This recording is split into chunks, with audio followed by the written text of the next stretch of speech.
nothing, Yeah. So in the end, the economy, I mean, what are you going to do with people, millions upon millions of people who have no economic purpose anymore? Mm-hmm. And to me, if this pandemic doesn't end at this kind of thing with the vaccine, this hope of the vaccine, Yeah.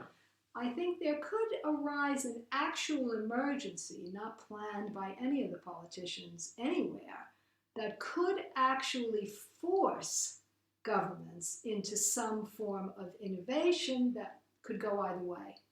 It could be more of stronger police state. Yeah. Because, I mean, obviously the invasion of the Capitol is going to lead to more surveillance, more repressive laws, as you saw 25,000 troops on the street yesterday. Mm-hmm. So that's one way to go, to repress protest, which is very hard now anyway, because everyone's indoors. Yeah, and of course, they're using the pandemic, as they did the crisis of 2008, to send more and more money up to the top. Yeah, yeah. So, what are some of the other ways it could go? Because my money's obviously on that one, the increased police state. But what are the other ways that... Well, the other way it could go is to do something that we can't imagine now. And that's part of the problem. I mean, the pandemic that we're living under now is something we couldn't have imagined before it happened. Yeah. Well, a lot of people did, but yeah. But we couldn't have imagined what it would be like living under it. I mean, there are ideas laying around like, UBI and, various elements of the fourth industrial revolution that have to do with technology. And I mean, even these ideas of smart cities are dystopian. I mean, that would be a complete wraparound surveillance environment where people could be totally controlled. And of course, the elite now are so powerful, the wealthy, in such a small number that if they don't actually take control by some means of force, they're going to lose everything. Yeah. And that's the reason why it will tend more toward a police state. Yeah. And also, particularly in America, I think the history of America, as we were talking about earlier, I mean, Trump is now thinking about starting another party, but as we were saying, Trump is too lazy and he has no ideas anyway. He was never really a guy who was going to be a Hitler. Yeah. But, there are other people who see the success and why he's had the success he's had. And we already know who those people are. Some of them are already within the American government. Yeah. And they are going to they won't shrink from that opportunity to use so-called democracy to gather again these, huge numbers of disaffected people who will become even more disaffected. Not that many people who are disaffected or who are not benefiting from the system really believe in Joe Biden, but there is always room for it to get worse and more people to climb on board as more and more people realize that there's no hope in this new administration. Well, and also, of course, one element of it is that I believe that probably the police and the military are more likely to be on side with this character you've just created than someone who's, on the left, like Bernie Sanders. You'd imagine, I don't know, based only on the incident of a couple of weeks ago where they went into... Yeah, I think in America, if you look at America, if you compare a Democrat to any, Bernie Sanders would be on the right in Germany. He'd be a Christian Democrat. He would not be... No. Die Linke, Well, Die Linke wouldn't be SPD. He wouldn't be anywhere on the... He wouldn't be anywhere on the left. So, and he's the crazy, wild-eyed lefty in America, right, who's the danger to the system. Yeah. So, in a context like that, what are the chances of having a kind of a left-wing revolution? The only revolution you can have is a fascist revolution in America, because everything is so far to the right that there is no space on the left that doesn't even exist. Yeah, that's true. It exists, but it can't exist, basically, because anyone who says anything along those lines is instantly dismissed as a lunatic. So there's no debate on that political area. Yeah, and I think that there are people. Here's the thing: it's like neoliberalism. What dominates is always the idea that's laying around when you need a new idea. When Keynesianism came to the end of the road, when it could no longer be maintained from the Second World War up until the 70s, lo and behold, the Chicago school and, the Hayek and von Mises and the Milton Friedman, their ideas were very well developed. They've been developing them since the 50s. Yeah. And that's how neoliberalism gained its power, because a lot of wealthy people saw the advantage of it and they started funding it and funding think tanks. And then they did the famous experiment in Chile. Yeah. I don't see where I think that the American, if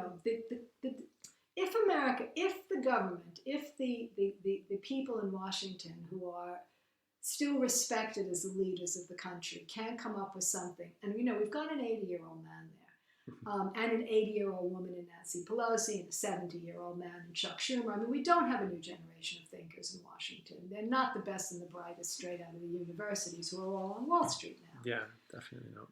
It's not like the Kennedy years. So what you really left with is a kind of desiccated, old, extremely wealthy, extremely out of touch ruling class in America, like the old sort of mandarins, or the old guys who used to run the Soviet Union. Yeah. And then you've got, alongside that, you've got a very inchoate, angry mob of people who believe that America, what America is. I mean, it's a country founded in an insurrection against this country, which is lauded as probably the greatest event that's ever taken place in human history. I mean, we learn that from the time where we go to school, you trundle out the flag, you say the Pledge of Allegiance, we learn about the revolution, the glorious revolution, and the evil British, and the tea, and the So I think the thing about it is this idea of armed insurrection is part of our heritage. It's what is noble. When injustice abounds, you pick up your gun and you shoot somebody who's unjust, a good guy and a bad guy. The cowboys go out on the frontier and they shoot the bad Indians. There's the other underlying reality of the founding of the United States, genocide of the Native Americans. That was okay, I guess. And then, because look, it created this great nation. And then there's also slavery, a legacy that will never, it seems to me, be addressed seriously. Because the people who descended from those slaves are still right at the bottom of the system. Yeah.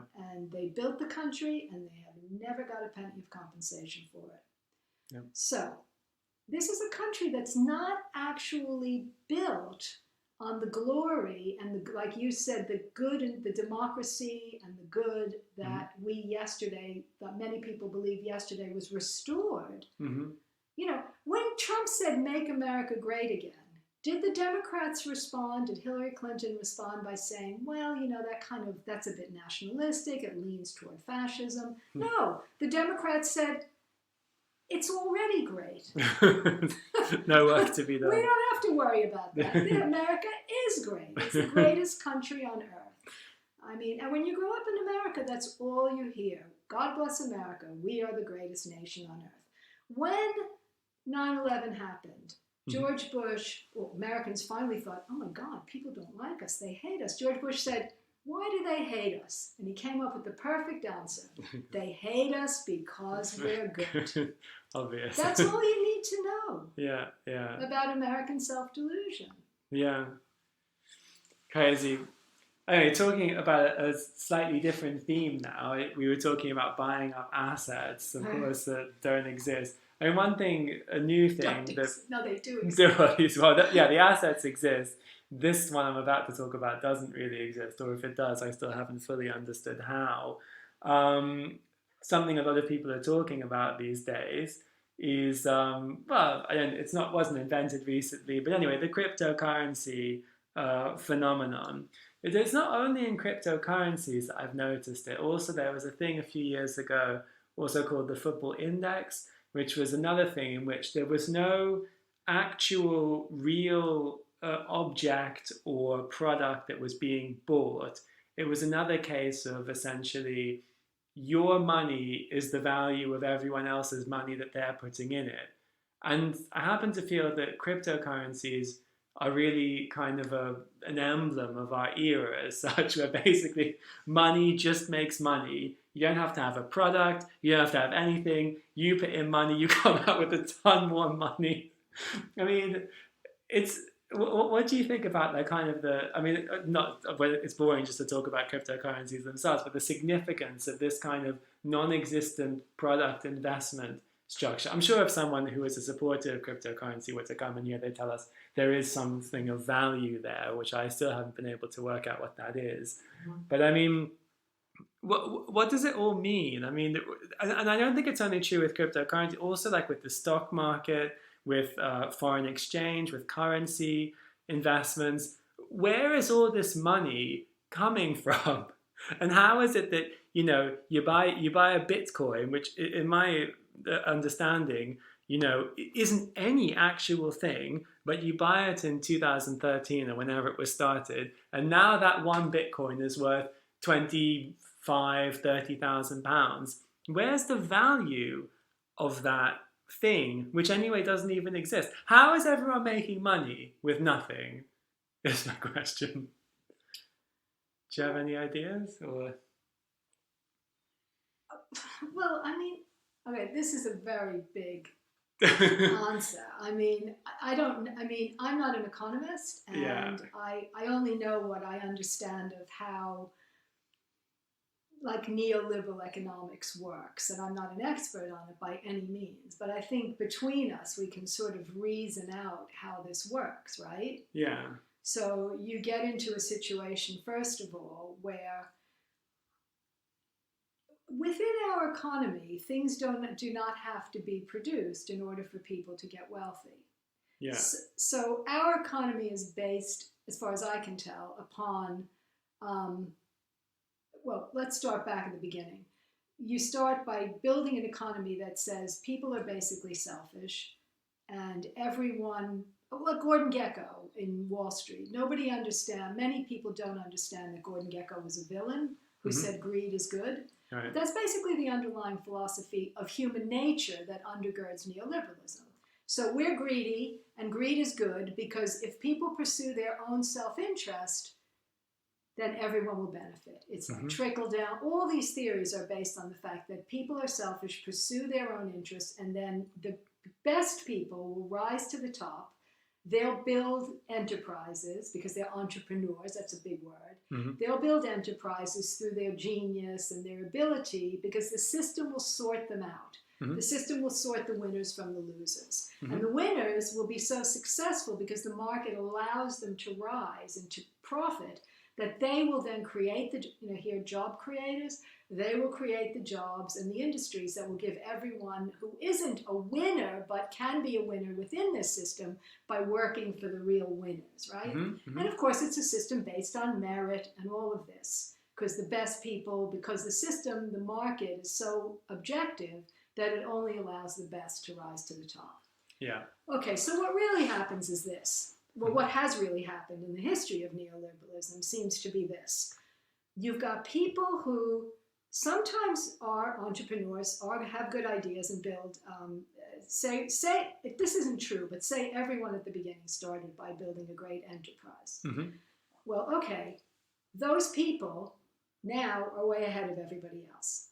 They don't then give their money back because one of the first things they do when they get rich is say, well, we don't have to pay tax. Yeah, that's classic. They make sure that they keep their money for their kids. And what does that mean? So here we come to your assets. So they invest in things, not businesses generally. They invest in assets. They buy up things that are not reproducible, like land, real estate, hard assets. This is why the public domain now is becoming so attractive, because those are hard assets. Yeah.